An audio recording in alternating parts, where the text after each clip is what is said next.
Si les uns et les autres, vous avez des points positifs, surtout vous n'hésitez pas à les souligner.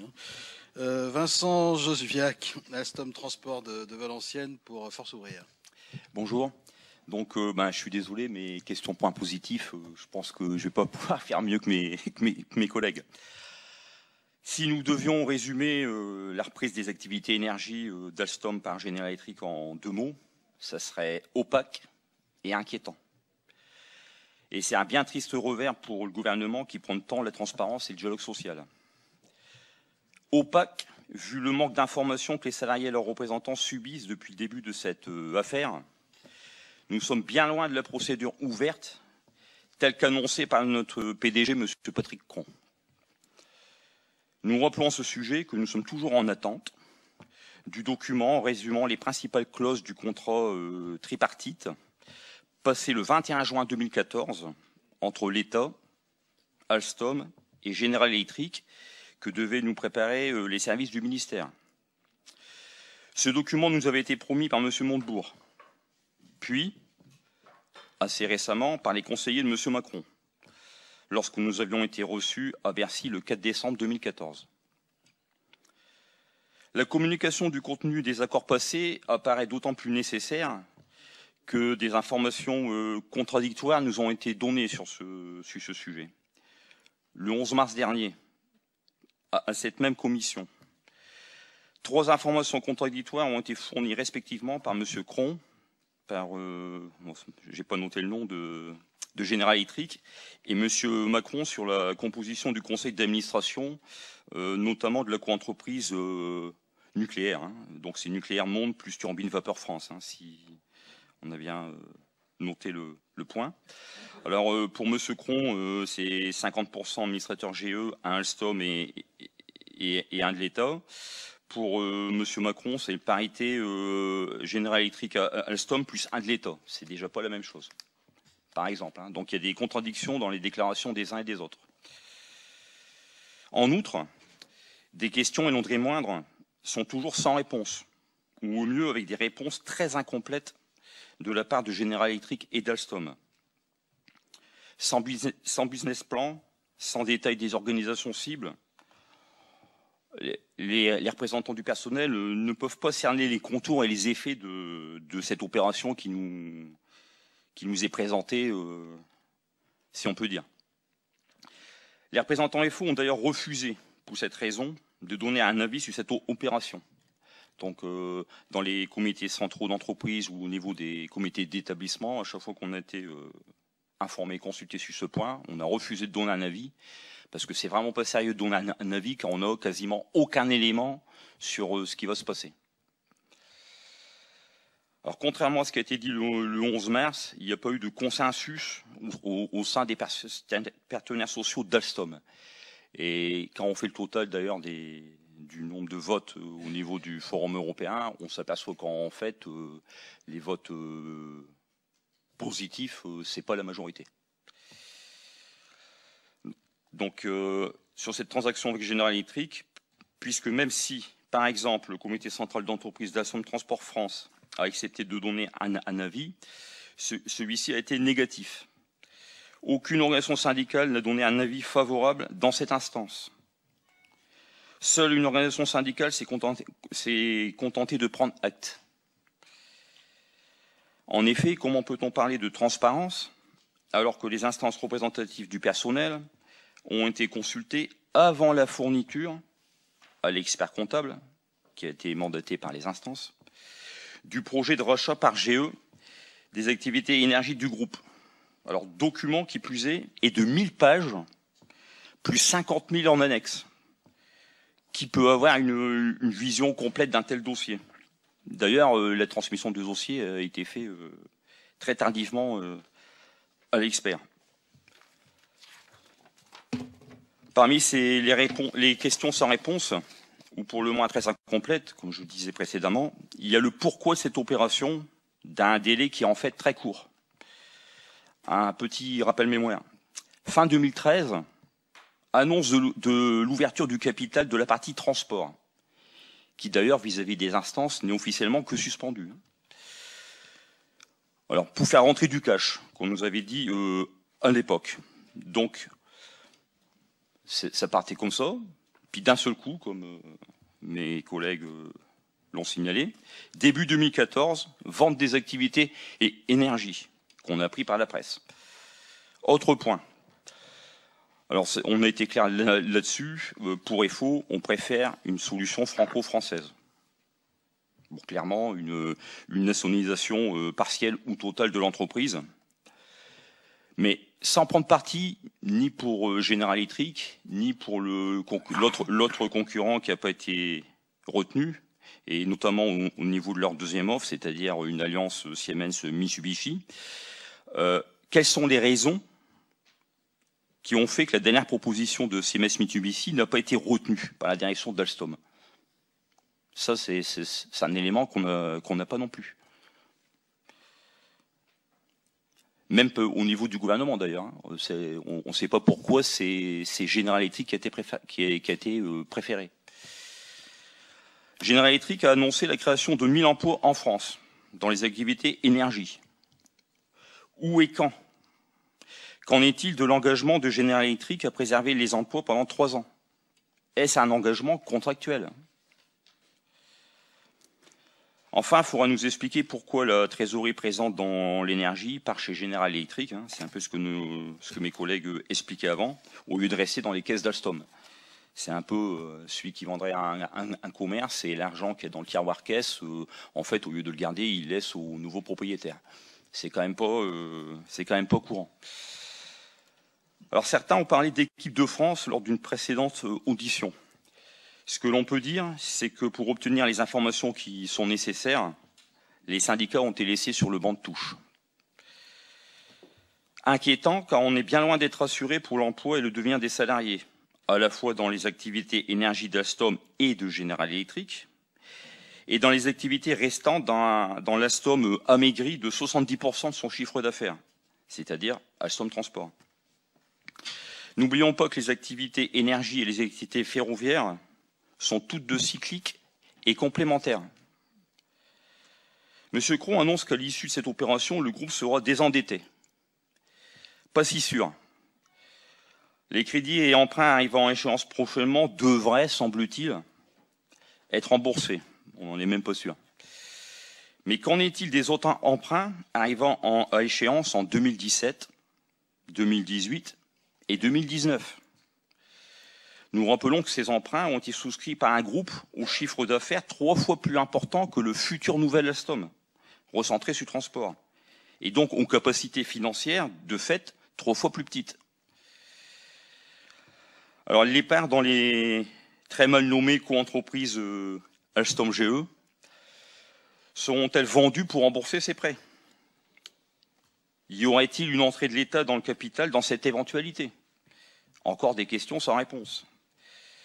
D'ailleurs, nous constatons actuellement, au niveau des finances, un frein sur les investissements au niveau des sites d'Alstom Transport, notamment en France.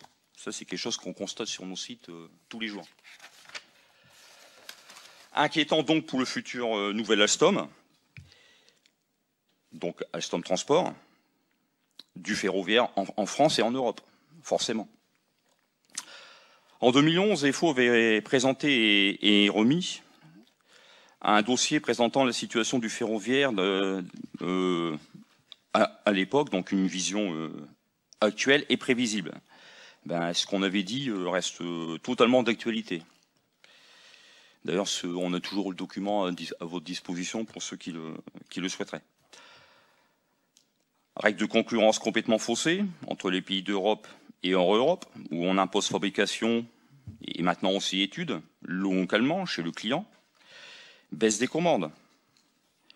Nous précisons que la commande récente de la RATP à Alstom est certes une très bonne nouvelle, mais ça ne suffit pas à assurer la charge des établissements de l'entreprise. Et le nouveau report de l'offre du RNG, d'ailleurs, qu'on a appris récemment, n'est pas du tout une bonne nouvelle. Donc la déclaration la semaine dernière de notre PDG sur la partie transport qui aurait les commandes nécessaires nous surprend. En tout cas, les salariés du site de Belfort, par exemple, ne peuvent être qu'indignés de tels propos, alors que 320 suppressions de postes sont annoncées par la presse sur leur établissement. sur un effectif total de 600 salariés. Inquiétant pour les salariés dans l'énergie. Là aussi, beaucoup de questions et d'inquiétudes.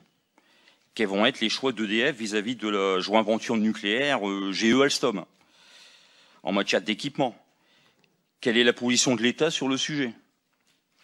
Globalement, pour les activités énergie, quelle est et quelle sera la stratégie de l'État sur les énergies de demain? De cette stratégie dépend la survie de nos unités dans les domaines de l'hydrolien, l'éolien, etc. Le projet de General Electric n'est pas connu aujourd'hui.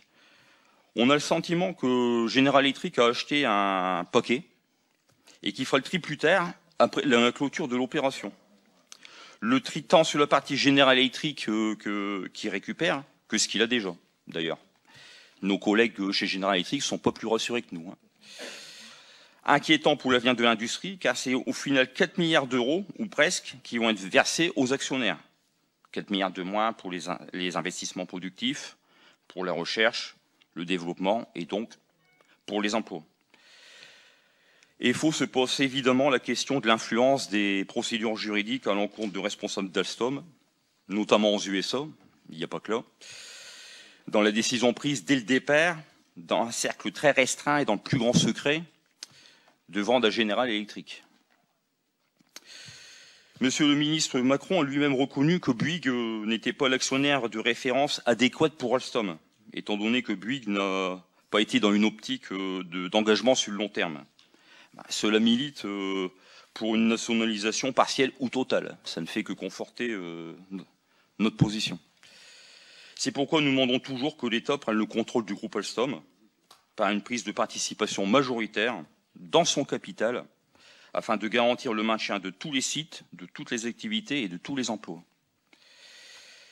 Et enfin, pour conclure, je crois que c'est la question qu'on se pose tous, quand aura-t-on la communication des contrats passés entre General Electric et Alstom, de l'accord tripartite entre l'État, General Electric et Alstom, et de l'accord passé entre l'État et Bouygues? Et je vous remercie. Merci. J'ai bien noté, nous les avons notés dans le détail, il y a des questions. Nous avons relevé un certain nombre de contradictions par rapport à ce qui nous avait été énoncé la semaine dernière, voire des imprécisions qui peuvent apparaître là pour le coup comme plus que des imprécisions, hein, parce que des fois ça peut se transformer même en une sorte de mensonge. Donc il vaut mieux qu'on fasse le clair. Donc moi j'ai bien entendu ce que tous les groupes ont évoqué, et Madame Walter en premier. Et vous savez bien, je ne sais rien lui refuser, mais aux autres non plus. Nous devons avoir des réponses sur ces questions-là. Nous devons avoir les précisions. Nous devons faire le jour sur les contradictions. Et vous êtes assez unanime, mais là il y a 4 syndicats différents qui mènent des combats parfois séparément ou ensemble. Et donc ça nous trouble effectivement, pour ne pas dire ça nous décontenance un petit peu, de vous entendre presque unanime sur un registre assez équivalent. Donc comme nous sommes mandatés par le peuple pour faire le clair et le contrôle sur tout ce qui se passe dans la vie publique de ce pays, il est assez logique, puisque le public n'est pas totalement étranger à votre business, il est assez logique qu'on aille au bout de la démarche, sans d'ailleurs forcément mettre en place un dispositif de commission d'enquête. Moi, ça peut se faire, puisque chaque groupe peut le faire, mais c'est pas parce qu'il n'y a pas une commission d'enquête que je ne ferai pas, comme président, un travail plus approfondi pour aller au bout des questions qui sont posées. On ne peut pas en rester là. Donc j'ai déjà commencé à prendre des contacts avec les responsables des 2 entreprises pour leur dire qu'il va falloir qu'ils reviennent. Et on leur fera la liste des questions très précises, celles qui ont été notées. Alors, je vous invite maintenant effectivement à apporter des réponses, voire des questions supplémentaires, s'il y en a quelques autres, dans l'ordre inverse de la présentation de tout à l'heure. Ce que je vous demande, mais vous ferez bien comme vous voulez, hein, c'est une demande courtoise et polie, c'est que si l'un d'entre vous répond à un des aspects et que les autres sont d'accord avec, ne faites pas de redite dans les expressions successives. Voilà, si je peux me permettre de vous proposer ça. Monsieur Josviak, on va recommencer par vous, puisqu'on avait terminé par vous. Ben, si vous voulez, je peux peut-être apporter un élément de réponse concernant la charge de la partie transport, hein, vu que la question a été posée plusieurs fois. Ce qui est important, c'est de savoir, quand nos directions s'expriment, de quoi ils parlent. souvent, il s'exprime essentiellement en termes financiers, c'est-à-dire commande, chiffre d'affaires, ça fait autant d'euros, et sur des globaux. Donc pour transport, souvent, il s'exprime sur un chiffre global de prise de commande sur tout le secteur transport, c'est-à-dire au niveau monde. Ce qui est différent de la situation au niveau France et européen. Déjà, ça c'est un premier élément de réponse. Ça c'est très important. On peut très bien être dans une situation où au niveau monde, globalement, le carnet de commande est bien rempli et avoir dans certains pays, comme la France, un manque de commandes. Ça c'est un élément très important. Ensuite, concernant donc le niveau de commande pour transport, en termes, on va dire financiers, sans annoncer de chiffres précis, il y a un élément qui est important, c'est la commande pour l'Afrique du Sud, la commande PRASA. Bon, nos directions ont appelé ça la commande du siècle, ce qui est en partie vrai, c'est une très très grosse commande. Mais il faut savoir qu'en termes d'emplois générés en France, c'est extrêmement faible. En termes de production, ça doit être zéro ou très proche de zéro. Et même dans les autres secteurs, même au niveau études, c'est pas 100% made in France. Ça, c'est déjà un premier point. Et l'ampleur de cette commande PRASA fait que c'est un peu l'arbre qui cache la forêt, parce qu'en fait, si on décompterait cette commande de l'ensemble des commandes qui sont prises, même au niveau monde, on s'apercevrait d'une chute des prises de commandes. Ça, c'est un élément qui est important. Concernant la charge de transport, et effectivement, bon, je l'ai évoqué dans ma déclaration en début de séance, je confirme, hein, au niveau de la France, il y a un manque de commandes, c'est clair. Pour par exemple, une grosse commande qui aurait un impact si on l'obtient, c'est-à-dire le RER-NG, j'en ai parlé très rapidement, hein, qui va faire l'objet d'une nouvelle offre, hein, vu que l'offre a été déclarée infructueuse par la SNCF. Ça va entraîner un décalage au niveau calendrier qui est relativement important, sans savoir qui c'est qui aura la commande, hein, bien sûr, hein, parce que non seulement l'offre est décalée, mais le vainqueur, on le connaît pas. Hein, c'est pas forcément Alstom non plus. Et donc tous ces éléments font que de toute façon, je comprends pas comment que notre direction peut annoncer que transport a les commandes qu'il lui faut, sauf à considérer que la partie France est secondaire. Ce que je n'ose croire. Donc ça, c'était pour la partie charge de transport. Sinon, sur la partie concernant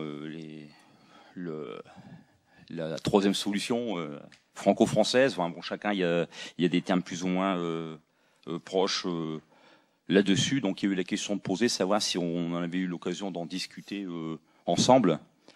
Alors, il y a eu effectivement quelques discussions assez rapides à l'occasion d'autres réunions qui ont lieu depuis le début de l'année 2014. Hein, c'est qui a été très riche en événements.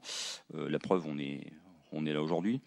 Maintenant, clairement, du fait que assez rapidement on a eu une réponse négative de la part de l'État sur cette possibilité justement de cette troisième voie, c'est vrai que ça n'a pas été plus loin, malheureusement. Mais on est toujours demandeur.